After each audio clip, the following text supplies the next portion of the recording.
네, 지난 한 주간 여러분 평안하셨습니까? 네. 네, 이제 새롭게 3월이 시작됐습니다. 새 학기가 또 학생들은 시작이 되고 여러분들이 이제 봄을 기다리는 3월이기 때문에 여러분 마음도 준비해가는 새로운 새싹과 또 새로운 파스타를 가는 것을 소망합니다. 네. 우리가 지난해 12월 3일 대통령의 비상계엄이라고 하는 초유의 사태 속에서 대한민국은 헌정 질서가 유린되고 또 민주주의 가치가 훼손되었습니다. 그것으로 인해서 탄핵을 찬성하느냐 반대하느냐 이러한 소용돌이에 의해서 국민은 극심하게 분열했습니다. 어제도 이곳 광화문에는 찬성과 반대하는 집회 대규모 정말 수만 명의 사람들이 집회했던 것을 알 수 있을 것입니다. 우리는 지금 비상계엄이라고 하는 이 어두운 그림자가 또 드리워진 이 한국 사회에서 바로 우리 바로 옆에 있는 헌법재판소의 탄핵 심판 결과를 기다리고 있습니다. 이런 혼란과 분열 속에서 우리는 그리스도인으로서 어떠한 자세를 가져야 할지 또 어떠한 신앙적 가치를 추구해야 할지를 함께 나누고자 합니다. 오늘 우리에게 주신 말씀은 이런 혼란과 고통 속에서 우리가 붙잡아야 될 하나님의 공의, 하나님의 희망의 메시지가 무엇인지를 함께 우리가 생각할 수 있도록 제시하고 있습니다. 먼저 우리 헛된 욕망과 땅에 무너진 정의 속에서 참된 가치를 회복하는 은혜가 있어야 중요합니다. 오늘 먼저 우리가 읽는 말씀을 보면 권력과 재물이 위기 상황 속에서 사람들은 흔히들 자신을 지켜줄 거라고 생각합니다. 자기 힘들고 어려울 때 힘이 있는 사람, 권력이 있는 사람, 혹은 돈이 많은 사람이 나를 지켜줄 것이라고 생각하며 기대를 하죠. 하지만 전도서는 뭐라고 경고를 하고 있습니까? 오늘 말씀 보면 10절에 이렇게 얘기하고 있습니다. 한번 읽어보겠습니다. 돈을 좋아하는 사람은 돈으로 만족하지 못해요. 재물을 좋아하는 사람은 벌어들이는 것으로 만족하지 못하고요. 이것 또한 허무하네요. 결국 그럼에도 불구하고 사람들은 종종 부와 성공을 인생의 궁극적인 목표로 삼는 경우들이 많습니다. 성경은 돈을 사랑하는 자는 결코 만족하지 못하고 오히려 재물이 많아질수록 근심도 함께 늘어난다라고 경고합니다. 심지어 이러한 것들이 재물을, 돈을 사랑하는 것이 일만하게 뿌리가 된다라고까지 얘기를 하고 있습니다. 11절에 이렇게 얘기해서 읽어보겠습니다. 재산이 많아지면 흩어먹은 사람도 많아져요. 그 재산 가진 사람에게 무슨 일이 있을까요? 자기 눈으로 보기만 할 뿐이거든요. 사실 이 앞에 보면 우리가 어느 지역에서든지 빈곤한 사람을 억누르고 정의와 공의를 빼앗는 일을 보더라도 그러한 일로 놀라지 말라는 겁니다. 높은 사람은 더 높은 사람의 감시를 받고 있고 그들 위에 더 높은 사람들이 있다는 겁니다. 최근에 뉴스 가운데 우리에게 큰 충격을 주는 뉴스는 바로 미국 트럼프 대통령과 우크라이나의 젤렌스키 대통령과의 서로 국가 정상 간의 어떤 담화 속에서 직접 아주 갈등을 했었던 것은 이러한 전례가 없었던 일이라고 얘기하지 않습니까?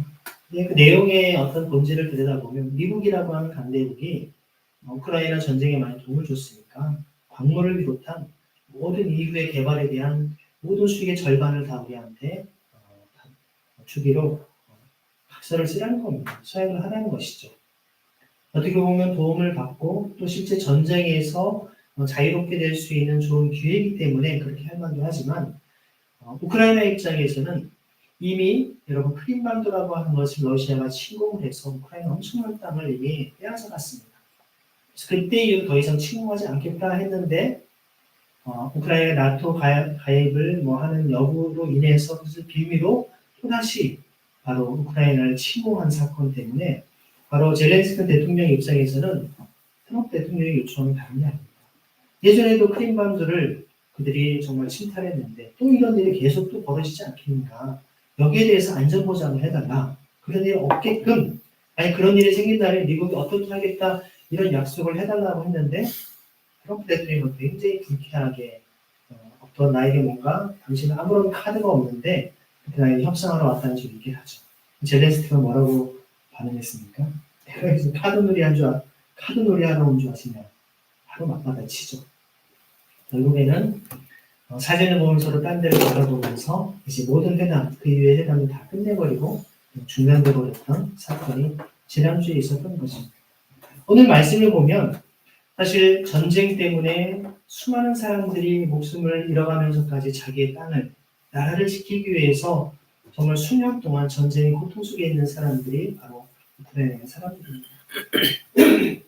하지만 강대국이라고 하는 이런 빌미로 인해서 일어난 정말 전쟁에 있는 나라를 오히려 수많은 광물과 자원들, 미래의 모든 이익까지도 다 챙기려고 하는 이런 강대국의 횡포 속에 자존심을 지키려고 했던 한 대통령의 마지막 저항이 아닌가 저는 생각이 듭니다. 여러 평가가 분분하고 여러분 또한 여기에 대한 입장이 견해차가 있을 수는 있겠지만요. 말씀을 보면 빈곤한 사람, 억울하고 고통받고 전쟁에 피해 있는 사람을 억누르고 정의와 공의를 빼앗는 일을 보더라도 놀라지 말라는 겁니다. 더 위에 계신 하나님께서 이 모든 것을 통치하고 다스린다는 것이죠. 이런 우리의 삶의 모습 속에서 사람들은 아무리 우리가 우방이라고 하는 것 역시도 결국에는 자신들의 나라의 이권과 이익에 휘둘릴 때에는 또다시 정말 그들을 의지할 수 없는 존재임을 보게 됩니다. 구약의 수많은 선지자들이 하나님의 말씀을 전했던 내용들을 보면요. 그런 열강을 의지하지 말라는 겁니다. 사람을 의지하지 말라는 겁니다. 왕이나 권력자들이나 이런 귀족들 이런 사람들을 의지하지 말고 누구를 의지하라는 겁니까? 하나님을 의지하라는 것입니다. 우리가 기독교 신앙을 갖는다라고 하는 것은요. 오직 예수 그리스도께서 우리의 삶의 주인이시고 주님 우리를 통치하며 다스리시는 유일한 주님이심을 고백하는 우리의 믿음의 고백입니다. 주님 우리를 다스리신다는 그 믿음의 고백. 그것은 다른 어떤 것에도 우리가 굴복하지 않는다라는 것을 의미하는 것이죠. 결국 돈을 사랑하는 자는 만족하지 못하고 오히려 재물이 많아질수록 근심도 늘어난다라고 성경은 이야기하지 않습니까? 그래서 물질에 대한 인간의 욕망이 얼마나 헛된 것인지, 권력에 대한 의지가 얼마나 부질없는 것인지를 보여줍니다. 그렇다면 진정한 만족은 어디에 있을까요? 하나님 안에 있음을 성경은 이야기하고 있습니다. 사실 우리가 비상계엄으로 인해서 사회적 불안과 경제적 어려움들이 지속되고 있습니다. 당장 우리가 주중에 운영하는 카페 역시도 정말 상지형제가 그렇게 노력을 했음에도 불구하고 이것이 정말 너무나 어려움 속에 있는 것을 봅니다.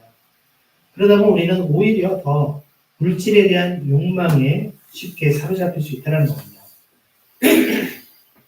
물질에 대한 욕망을 통해서 재물은 우리에게 진정한 행복을 가져다 주지 못한다는 사실을 잊고 자꾸 그게 빠집니다. 재물에 대한 욕심은, 이 욕망은 우리를 더욱더 불안하고 불행하게 만들 뿐이라는 것입니다. 교회사적으로 볼 때에도요, 초대교회 성도들은 물질을 바로 공동체 함께 나누고 하나님 안에서 참된 만족과 풍요로움을 누렸던 것을 봅니다. 그들은 이 물질주의를 극복하고 하나님과 이웃사랑을 하는 삶을 살았던 것을 기억해야 됩니다. 그래서 오늘 말씀 이후에 제가 조금 더 몇 가지 말씀들을 좀 살펴봤는데요. 어떤 인간의 욕망에 대한 것들을 한번 생각해 보면요. 우리 죄송한데 우리 밑에 잠깐 자매님 오고 있거든요. 안내 좀 해주세요. 야고보서 1장 14, 15절인데 한번 읽어보겠습니다. 시작. 그러나 사람마다 자신의 욕망에 이끌리고 욕망의 꼬임에 넘어가서 유혹을 받습니다. 그리고 나면 욕망이 새끼를 내어 죄를 낳고 죄가 완전히 자라면 죽음을 낳습니다. 자, 인간이 자신의 욕망에 이끌리면 어떻게 되는가? 바로 욕망의 꼬임에 넘어가서 유혹을 받는다는 겁니다. 유혹을 받게 되면 결국 인간의 마음속에 그것 가운데 무너질 수밖에 없다는 것입니다. 결국 욕망이 새끼를 되어 죄를 낳고 죄가 제가 완전히 죽음을 낳는다라고 합니다. 사실 우리 인간 가운데 어떤 갈망은 자연스러운 겁니다. 먹고자 하는 식욕도 있고요. 또 성적인 욕구도 있고 여러 가지 사람들이 소유하는 욕구, 여러 가지 욕구들이 있습니다. 우리의 삶에 필요한 것들, 목이 마르면 물을 먹고 싶은 것은 자연스러운 것입니다. 이것이 인간의 어떤 이런 욕구가 조금 더 지나쳐서 욕심과 욕망으로 변하기 시작하면 이것은 죄를 우리에게 낳게 한다는 것입니다. 물질에 대한 욕망, 권력에 대한 욕망, 또 어떤 우리가 소유에 대한 욕망에 사로잡히게 되면 삶을 왜곡하는 삶으로 변화된다는 것이죠. 그래서 우리가 육신 안에 있을 때에는 율법을 통해 일어나는 죄의 욕망이 우리 각 부분에서 활동을 하게 된다는 겁니다. 그래서 우리가 죽음에 이르는 열매를 맺게 한다라고 성경은 얘기하죠. 그래서 뭐라고 얘기합니까? 죄가 여러분의 죽을 몸 안에 지배하지 못하도록 그 몸의 욕망에 굴복하지 않도록 해야 된다라고 성경은 이야기합니다. 디모데후서 2장 22절 한번 읽어보겠습니다. 시작. 그는 젊은이들이 품는 욕망을 멀리하시게 오히려 의, 믿음, 사랑, 평화를 추구하시게 깨끗한 마음으로 주님을 부르며 모시는 사람들과 함께 합니다. 결국에는 우리에게 이 욕망을 우리가 멀리하는 이런 삶은 사실 단순히 그것을 하지 않는 것으로만이 아니라 적극적으로 무언가 새로운 것들을 해야 한다는 것입니다. 복 있는 사람은 악인의 길을 쫓지 아니하고 오만한 자의 자리에 서지 않고 하지 않는 것들이 우선데 그 다음에 오직 여호와의 율법을 주야로 묵상하는 자다라고 하는 것처럼 적극적인 우리에게 주님의 뜻에 합당한 삶을 행해야 되는 것입니다. 의, 공의와 믿음과 사랑과 평화를 추구하라고 성경은 이야기하고 있는 것이죠. 그래서 디도서 2장에서 뭐라고 얘기합니까? 함께 읽어보겠습니다. 그 은혜가 우리를 교육하여 우리가 불경건한 일과 세상에 속한 욕망을 내려놓고 지금 세대에서 신중하고 의로우며 경건하게 살아가도록 하지. 우리가 어떠한 삶을 살아야 될지에 대한 방향을 이야기를 하고 있습니다. 갈라디아에서는 바로 이러한 욕망과 욕정을 십자가에 못 박으라는 겁니다. 우리가 날마다 자기를 쳐서 복종시키는 삶을 살지 않으면 그것을 끊어낼 수 없다는 겁니다. 청년의 이 세대 가운데 많은 욕망, 물질에 대한, 성공에 대한, 또 권력에 대한, 또 우리가 정말 세상 사람들이 갖지 못하는 무언가를 추구하고자 하는 강한 이 욕망들을 우리가 끊어내고 십자가에 못 박지 않으면 우리는 끊임없이 상향적인 삶을 추구한다는 것입니다. 마치 에덴 동산의 화려한 그런 그것을 바라보려고 하는 선악을 알게 하면 따먹으려고 하는 그 욕망과 다르지 않다는 것입니다. 화려하고 동산 중앙을 나가려고 하는 우리의 삶의 모습을 얘기하는 것이죠. 그래서 에베소서 4장은 뭐라고 얘기합니까? 읽어보겠습니다. 여러분은 지난날의 생활 방식에 따라 사는 옛사람을 떨쳐내버려야 합니다. 옛사람은 속이는 욕망을 따라 썩어가고 있습니다. 바로 우리 십자가에 못 박으면 여러분 한번 생각해 보십시오. 우리가 이렇게 어떤 칼에 대거나 조금 찔리기만 해도 손 다치면 여기서 이제 그냥 방치하면 곪고 썩겠죠. 빨리 치료하지 않으면 못에 찔리면 그야말로 파상풍으로 자기는 손을 절단해야 될 경우가 생깁니다. 마찬가지로 죄에 대한 욕망에 대한 십자가에 못 박기 시작하면 그 욕망과 죄 앞에 것이 어떻게 된다는 겁니까? 썩어 없어진다는 것입니다. 서서히 힘을 잃어가고 죽는다는 것이죠. 우리가 지난날의 생활 방식에 따른 옛사람을 떨쳐내 버리고 십자가에 못 박는 삶을 통해서 그 욕망을 따라 썩어가고 있는 옛사람은 썩어 없어지는 새 사람의 의의 옷을 입는 삶으로 변화될 것을 성경은 우리에게 말씀을 하고 있습니다. 그래서 오늘 말씀대로 우리 가운데 이 욕망이라고 하는 것이 헛되다라는 것을 우리가 기억하지 않으면 자꾸 그 유혹에 빠질 수밖에 없다는 것입니다. 마가복음 10장에 보면 예수님을 찾아온 부자 청년 이야기가 나옵니다. 오늘 스네아 자매가 여기 처음 왔는데요. 사실 한국어로 설교하는 것 이해할 수 있습니까? 이해 못하죠. 아까 제가 영어로 설교문을 보냈습니다. 제가 설교문을 그거 읽어보시면 도움이 되니까요. 지금도 필요한 부분이 있으면 조금 양조사님이 필요한 부분을 좀 도움을 드리겠습니다. 자, 그 마가복음 10장에 보면 예수님을 찾아온 부자 관원 청년 이야기가 나오죠. 그 부자 청년은 어려서부터 율법을 철저히 지키며 살아왔다라고 얘기를 합니다. 영생에 대한 갈망으로 예수님께 찾아온 것이죠. 하지만 예수님은 그에게 내 수유를 다 팔아서 가난한 자들한테 주라고 도전을 하십니다. 하지만 그는 어떻게 합니까? 근심 어린 슬픈 얼굴로 그냥 떠나갑니다. 저는 한번 이런 생각을 해봤습니다. 인류 역사상 여러분, 예수님 당시에 같은 시대를 살고 같은 지역에 살면서 그것도 예수님을 만나서 예수님께서 나를 따라와라, 내 제자가 되라고 했던 그 부름을 받은 사람이 얼마나 되겠습니까? 그렇죠? 그 인류 역사상 정말 이것은 특별한 기회인데, 물론 오늘날 우리가 예수님이 구주이시고 하나님의 아들이심을 고백하는 우리에게는 소중한 기회임을 알지만 세상 대부분의 사람들은 그 기회를 몰랐겠죠. 내가 그런 분인 줄 알았으면 당연히 따라가지라고 얘기했겠지만 사실 예수님을 알아보지 못한 그 청년은 그 놀라운 주님의 부름 앞에 그냥 떠나갔던 것입니다.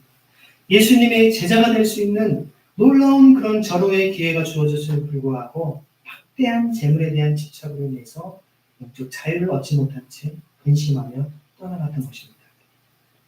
부자 청년은 영생을 원했지만 재물에 대한 집착 때문에 예수님의 부르심을 거절했던 것입니다. 여러분, 사실 부자 청년이 소유한 재물을 헬라어로 뭐라고 얘기합니까? 크테마. 그렇죠. 크테마라고 하는 헬라어는 단순한 그냥 부가 아닙니다. 새한글 성경에는 보니까 자기가 벌어들인 돈으로 표현을 했는데 조금 아쉽습니다. 오히려 막대한 상속받은 막대한 토지와 같은 대토지를 상속받아 형성된 막대한 땅, 그런 땅 부자를 의미합니다. 이것은 바로 희년의 토지법 사상과 직결되는 얘기죠. 레위기 25장이 희년의 토지법에 근거해서 50년마다 도래하는 희년이 되면 분배받은 원주인에게 토지를 반환해 줘야 했지만 율법을 온전히 지키고 있다고 자부하고 있는 이 신실한 청년마저도 희년의 토지법을 실천하지 않는 이스라엘 공동체의 실상을 고발하고 있는 것입니다. 희년 선포로 공생애를 시작하셨던 예수님께서는요, 바로 이 사건을 통해서 낙타가 바늘기로 들어가는 것이 부자가 하나님 나라에 들어가는 것보다 쉽다라고 말씀하셨습니다. 희년을 실천하지 않고 토지 정의를 무너뜨림으로 땅에 대한 권리를 누리지 못하는 가난한 이들이 노예와 같은 비참한 처지로 전락시킨 당대의 참혹한 실상을 고발하는 것입니다.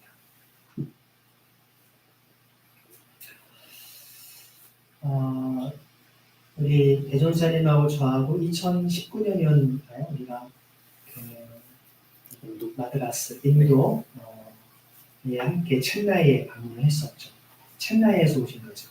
네, 첸나이에 제가 갔었습니다. 6년 전에. 그때 바로 셰익스피어 목사님과 함께 방문을 했는데요. 여러분 아시지만 실제로 법적으로는 사라졌지만 여전히 인도에는 카스트 제도라고 하는 어떤 신분제의 어떤 문화와 종교적인 영향이 있습니다. 여러분 브라만부터 해서 크샤트리아, 그다음에 네. 갑자기 제가 그래서 단계별로 이렇게 있고 맨 마지막에 이제 우리가 얘기하는 달릿이라고 하는 불가족 천민이라고 불리는 분들이 있습니다. 실제 그들의 삶을 보면 그들이 어떤 복장과 또 신발을 신고 있는지 여부만 봐도 금방 알 수 있었던 것을 볼 수 있습니다. 한 번은 제가 묵고 있었던 곳에서 이렇게 주차 관리를 하는 청년을 만났어요. 20대 후반쯤 돼 보이는 젊은 청년은 키가 작은 청년이었는데 저하고 이렇게 영어로 얘기하다 보니까 그러는 거예요. 자기의 어떤 꿈은, 자기의 소원은 결혼을 하는 거예요. 그래서 그렇죠. 누구나 젊은 청년이 되면 결혼하고 싶어 하죠. 근데 자기는 돈이 없기 때문에 결혼을 꿈도 꾸지 못한다. 참 역설적인 말을 했어요. 결혼하는 게 자기의 꿈인데 그 꿈을 꿀 수조차 없다라고.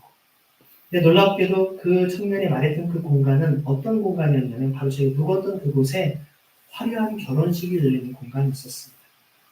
거의 제가 보니까 거의 나라의 한 왕자쯤 되는 그런 복장과 저희 우리나라에 어떤 화려한 호텔도 그런 음식을 많이 마련해 놓고 제가 본 적이 없습니다. 엄청난 음식들을 정말 마련하고 아마 정말 한 1000여 명 이상이 왔던 것 같죠. 1000여 명 이상의 하객들이 와가지고 화려한 공연과 결혼식을 얼마나 하는지 같이 저희가 신랑 신부하고 사진도 찍고 막 그렇게 화려한 결혼식을 봤지만 또 한편에서는 결혼을 꿈조차 꾸지 못한 그런 한 청년의 비참한 자기의 그런 고백을 들으면서 참으로 어떤 이것이 단순한 어떤 몇 푼의 돈을 쥐어주는 차원으로서 해결할 수 있는 것이 아니라 어떤 사회 구조와 시스템에 이러한 젊은이들이 정말 결혼을 하고 인간다운 삶을 살아갈 수 있는 꿈을 꾸도록 바꾸는 것이 얼마나 소중한가를 다시 깨닫게 됩니다.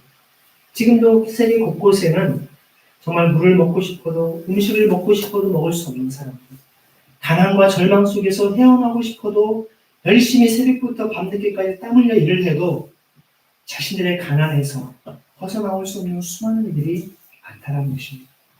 그들이 어떻게 우리는 해야겠습니까? 사실 예수님 당시에도 그런 비참한 상황에 있는 사람들을 주님은 말씀합니다. 이런 주님의 부름 앞에 순종하지 못한 사람과 달리 주의 말씀에 순종의 삶을 사는 사람들이 있었습니다. 초대교회의 사막교부가 되었던 이집트의 안토니우스라고 하는 인물이 있습니다. 한 251년에 태어난 인물이었는데요. 그는 100세 이상을 살았습니다. 근데 그는 주님의 말씀을 듣고 막대한 상속 재산과 부를 다 내려놓고 광야로 사막으로 나아가서 하나님만을 의지하며 그런 귀한 삶을 살았습니다. 놀라운 사람이었습니다. 나중에 콘스탄티누스 황제도 그를 만나기 원할 정도의 거룩한 삶을 살았던 인물입니다. 또한 그런 사람이 13세기 이탈리아의 성 프란체스코라는 인물이 있었습니다. 그도 부유한 상인의 아들이었지만 바로 이 주님의 이 마가복음 10장 말씀을 듣고 하나님의 부르심을 받고 모든 재산을 다 버리고 가난한 자들과 함께하면서 그들을 섬기는 삶을 선택했던 것입니다. 이러한 사람들은 물질적 욕망을 버리고 하나님을 따르는 삶이 진정한 행복임을 몸소 보여줬던 사람들이었습니다. 이들은 예수 그리스도의 말씀에 순종해서 세상의 부귀영화보다 하나님 나라가 그 가치가 더 크다는 것을 깨달았던 사람입니다. 오늘날 우리 사회는 물질 만능주의, 소비지상주의가 만연합니다. 이러한 시대적 흐름 속에서 우리는 물질적 욕망을 경계하고 나눔과 섬김을 통해서 하나님의 사랑을 실천해야 되기 때문입니다. 혼탁한 세상에서 우리는 정말 무엇이 가장 소중한지를 다시금 돌아봐야 합니다. 재물과 성공이 아니라 하나님의 영원한 가치를 줍는 삶을 선택하는 것이 참된 영생의 길임을 되새겨봐야 합니다. 탐욕은 개인의 영혼뿐만 아니라 사회 전체를 병들게 합니다. 최근 윤석열 대통령을 비롯한 주변에 많은 측근의 사람들 계속해서 끊임없는 그런 정말 무속신앙에 의존하면서 국가를 통치하려고 하고 또 많은 크리스찬들마저도 거기에 편성하고 있는 안타까운 현실을 봅니다.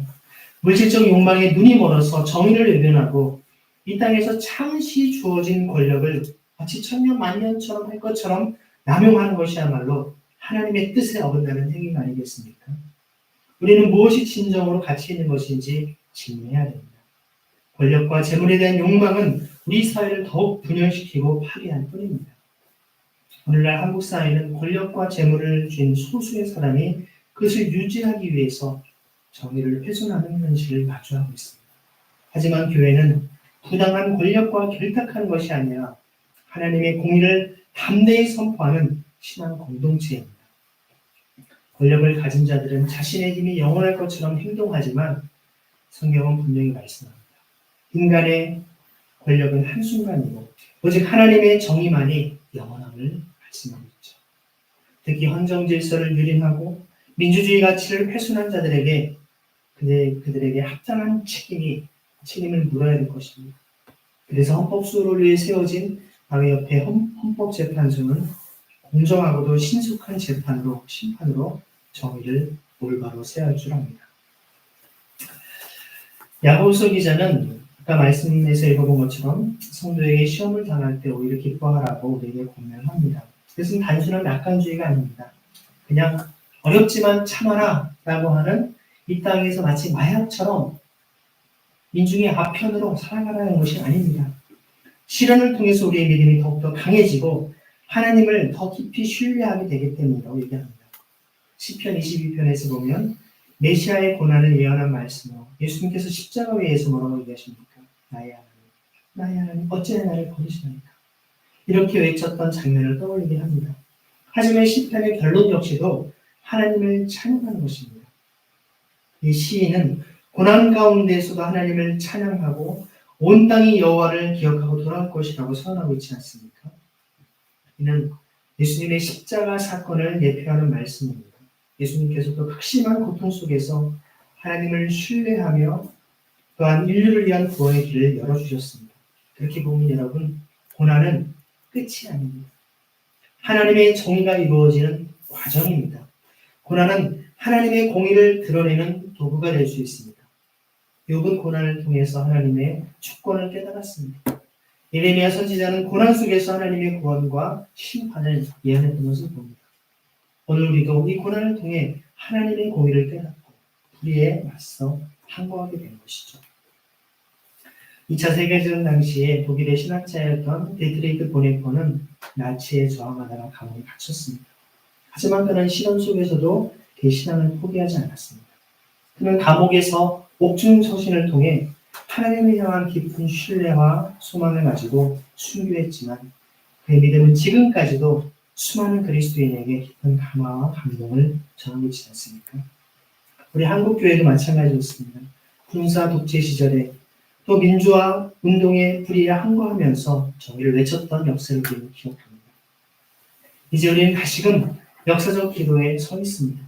국가적 위기 상황 속에서 교회를 통해 하나님의 정의가 울려 퍼져야 합니다. 권력과 타협하지 않고 불의에 침묵하지 않으면서 고난 속에서도 믿음을 지키는 것이 참된 신앙이 아니겠습니까? 3.1절은 여러분 1919년 3월 1일 일제의 정말 불의한 강탈 앞에서 대한독립 만세를 외치고 모든 불의의 세사를 꺾어내는, 비록 그들은 정치적으로 군사적으로는 억압 속에 있었지만 모든 민중들의 마음속에는 민족의 우리의 자유와 인권에 대한 근본은 빼앗을 수 없음을 세계 만방에 알렸던 사건 아니겠습니까? 그리스도인은 이 세상 공중권세를 잡고 있는 사람 마귀의 모든 불의한 세력 앞에서 하나님이 우리의 통치자가 되시고 주가 되시며 예수 그리스도를 통해 우리를 구원하신다라고 하는 믿음을 선포하는 하나님의 사람들인 것입니다. 사단 마귀의 공권력을 무너뜨리고 이 땅의 항구의 천국의 공권력을 선포하는 하나님의 대사, 그리스도의 대사의 삶을 살아간다라고 이야기하고 있는 것입니다. 그래서 때로는 우리의 삶이 혹독한 시련이 다가오지만 그것은 우리의 믿음을 더 견고하게 만들어 가시는 하나님의 연단이자 훈련입니다. 여러분의 마음과 인생 속에 고난이 있습니까? 힘들고 어려운 고민거리가 있습니까? 그 가운데 주님의 성품을 배우고 하나님의 영광을 갈망케 하는 은혜의 기회가 될 수 있기를 소망합니다. 옆에 분에게 견디할까요? 하나님의 영광을 갈망합시다. 하나님의 영광을 갈망합시다. 그래서 고난은 우리의 믿음을 시험하고 단련하는 도구입니다. 고난 속에서 우리는 우리의 믿음을 정말 하나님의 사랑과 능력을 깊이 체험하고 흔들리지 않는 믿음을 세워나갈 수 있는 것이죠.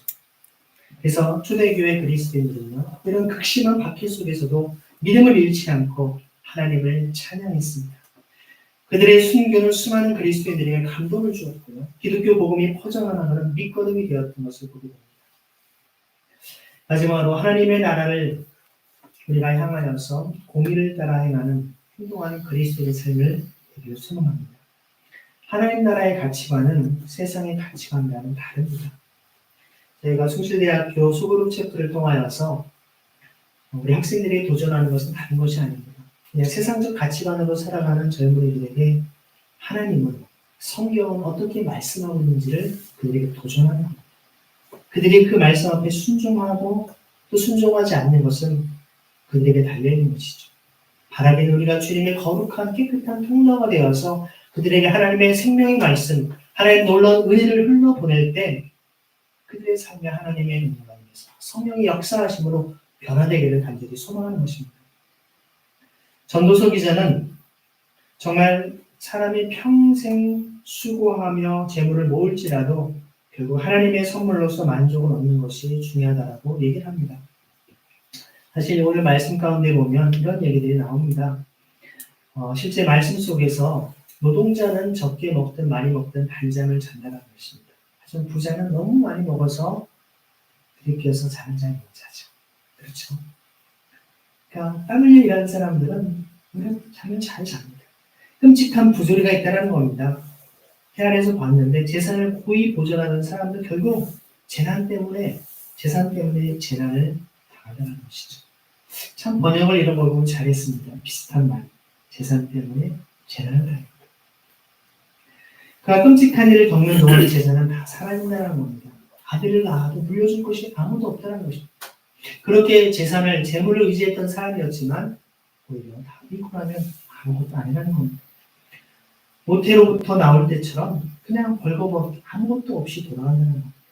성경은 이렇게 이야기합니다. 여러분 태어날 때 뭘 쥐고 태어났습니까?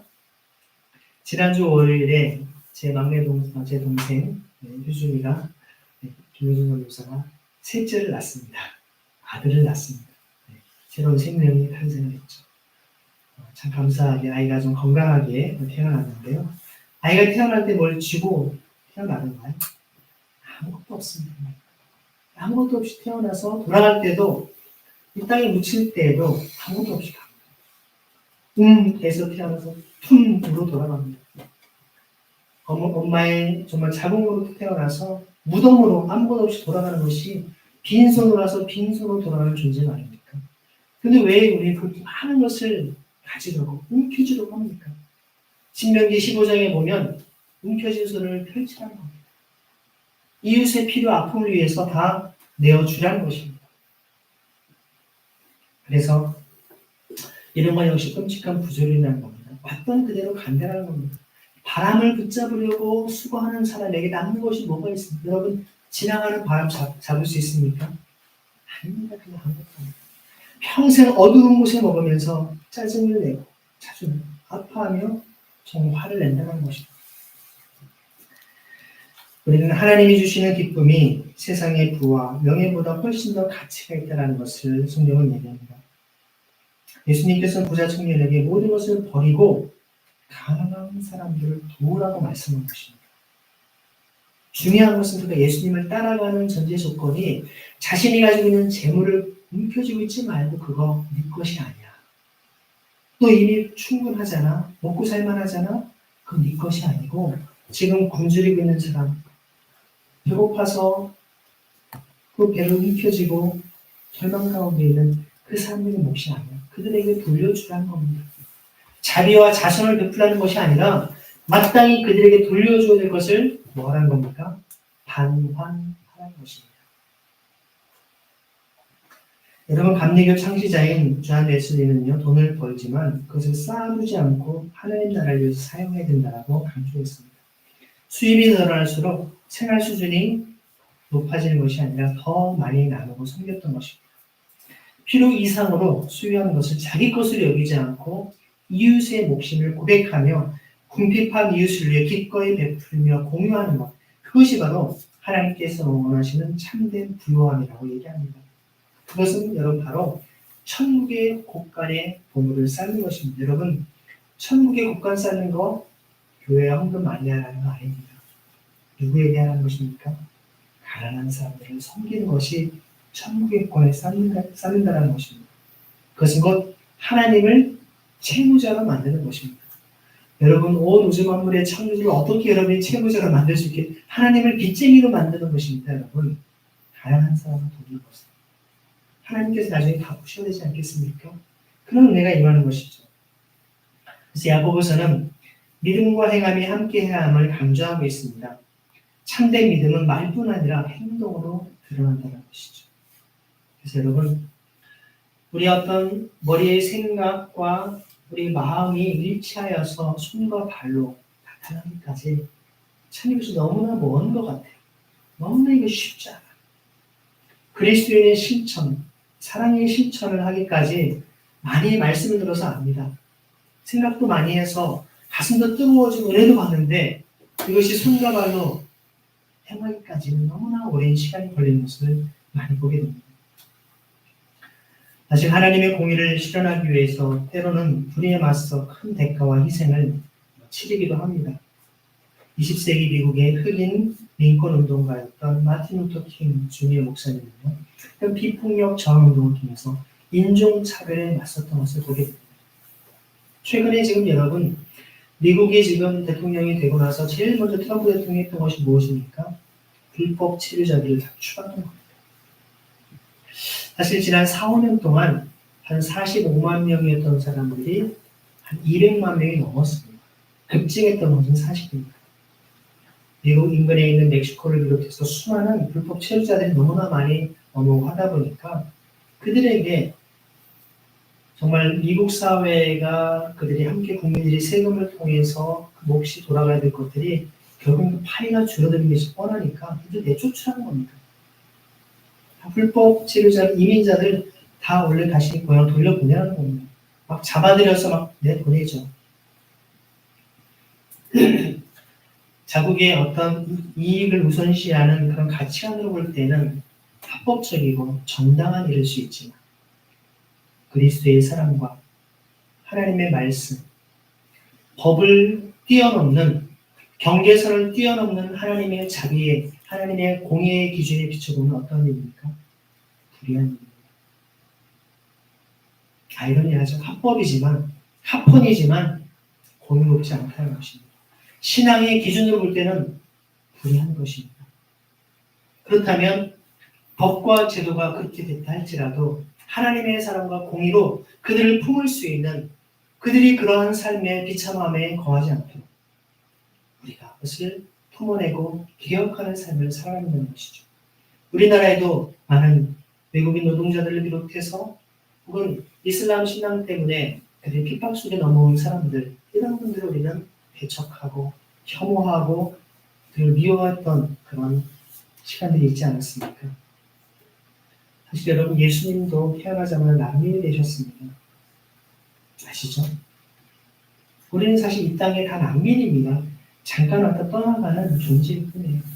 여러분이 대한민국에 부모님을 두고 태어났다고 해서 우리가 시민권이 주어지고 영주권이 주어지고 모든 것이 주어지는 게 당연하다고 생각하지만 다른 나라에서 어쩔 수 없이 이주해서 피난 와서 난민으로 온 사람들은 태어나도 그런 권리가 전혀 주어지지 않습니다. 그들이 영주권을 얻기 위해 시민권을 이렇게 엄청난 노력과 그들의 애를 써도 되지 않는 것이 이 세상의 법과 제도이죠. 우리는 그것이 당연하다고 생각합니다. 하지만 사도 바울은 헬라인이나 유대인이나 남자나 여자나 종이나 주인이나 모두가 할 것 없이 다 우리는 그리스도 안에서 하나이고 한 형제요 자매라고 얘기하고 있지 않습니까? 세상의 법과 제도를 뛰어넘어서 우리의 편견과 가치를 뛰어넘어서 그리스도인은 하나님의 법에 하나님의 그 공의와 사랑의 가치에 비추어서 세상을 개혁하는 사람이 되는 것입니다. 우리는 은근히 돈이 많은 사람과 적은 사람을 차별합니다. 권력이 높은 사람과 낮은 사람을 은근히 우리는 차별합니다. 어떤 인종과 혹은 그 사람의 출신, 학벌과 경험, 경력, 수많은 것으로 우리는 끊임없이 경계를 짓고 그들을 차별하고 무시하려고 합니다. 그것은 그리스도인의 모습이 아닙니다. 그리스도인은 끊임없이 그 벽을 허물고 그것을 없애고 장벽을 허물고 경계를 넘어서서 끊임없이 그들이 우리와 동일한 하나님의 피조물이고 하나님의 형제요 자매인 하나님의 형상대로 지음받은 존귀한 자임을 고백하고 돕고 섬기는 삶을 살아가야 되는 것입니다. 그것을 위해서 예수님께서 하늘의 높은 보좌를 다 버리고 이 땅의 가장 낮은 모습으로 오시지 않았습니까? 십자가에 못 박히시기까지 우리의 모든 것을 내어주시고 섬겨주시지 않았습니까? 우리는 너무나도 그리스도의 사랑과 그 마음을 품기보다는 끊임없이 인간을 구별하고 차별하고 무시하고 이런 삶을 살아가고 있지 않습니까? 하나님께서는 우리 주빌레 교회 여러분의 모습을 통하여서 이 땅의 삶을 변화되게 원하십니다. 믿으십니까, 여러분? 아멘. 그냥 여러분 교회에 나와서 나 예수 믿고 천국 가야지. 네, 그럼 감사한 신앙입니다. 주님 거기에 머무르지 않게 원하십니다. 더 나아가서 지금 말씀 우리 주변에 이러한 여러 가지 차별과 부담함과 억울함 속에 있는 사람들의 마음을 공감해주고 함께 아파하고 부둥켜 안고 울면서 우리가 어찌할 건지 같이 기억해주고 함께 손 붙잡아주고 같이 기도해주는 것만으로도 주님의 은혜가 임한다는 것입니다. 성숙한 신앙인은 단지 침묵으로 불의를 방관하지 않습니다. 공의로운 행동으로 실천하는 신앙을 갖습니다. 정말 우리가 헌법 질서를 회복하고 민주주의 가치를 수호하기 위해서 행동하는 그리스도인은 기도와 더불어 공의 실천을 위해 적극적으로 공론의 장에 참여하며 공의로 연대를 세워나갈 줄 믿습니다. 단순히 선동하는 그런 어떤 집회에 나가라는 말이 아닙니다. 끊임없이 여러분들이 처한 공동체 또 영향력을 끼칠 수 있는 그런 공간 여러 가지 여러분 삶의 지경에서 이것을 선포하고 함께 나누고 여러분들이 이것을 만들어가는 것들이 필요하다는 것입니다.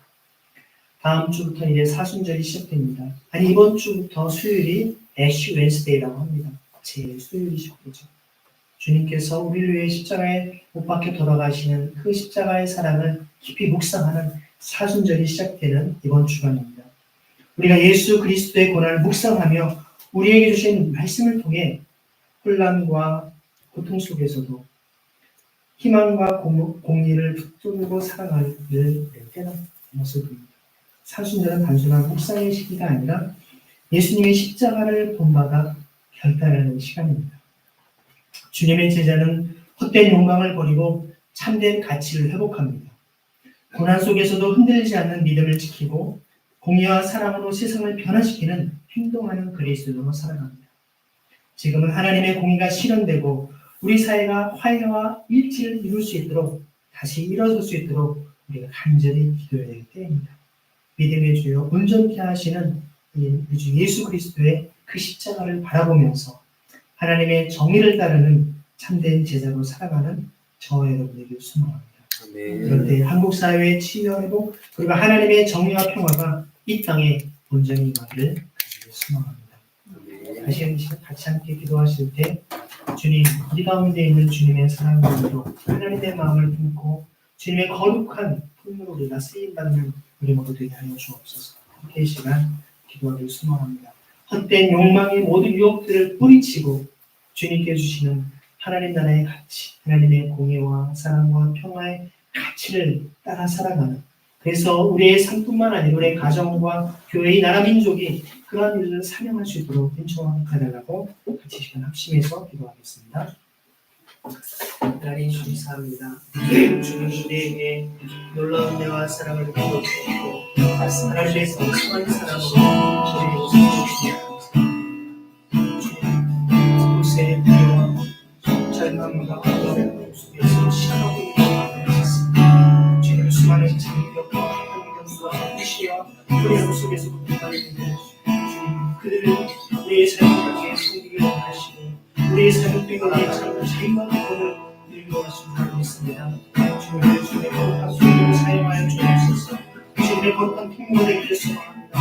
하나님의 사랑의 거룩한 통로가 소망합니다. 주님의 주님에게 하나님의 거룩한 사랑 감당을 하시고 하나님의 놀라운 사랑과 함께하시고 주님께서 도와주여 주옵소서.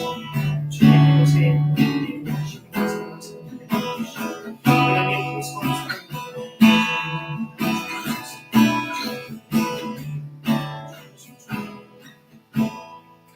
주님 감사합니다. 헛된 욕망의 유혹에 사로잡히지 않게 하시고 영원한 가치, 영원한 하나님 나라와 공의와 사랑을 붙잡고 살아가는 우리의 삶이 되게 하여 주옵소서. 그리하여 우리 주변에 절망과 고통과 아픔 속에 있는 사람들의 그 모든 우리를 끊어내고 그리스도 안에서의 참 자유와 기쁨과 평안을 맛볼 수 있도록 주님들을 사용하여 주옵소서. 살아계신 예수 그리스도의 이름으로 감사하며 기도드립니다. 아멘. 함께 사도신경 우리 시간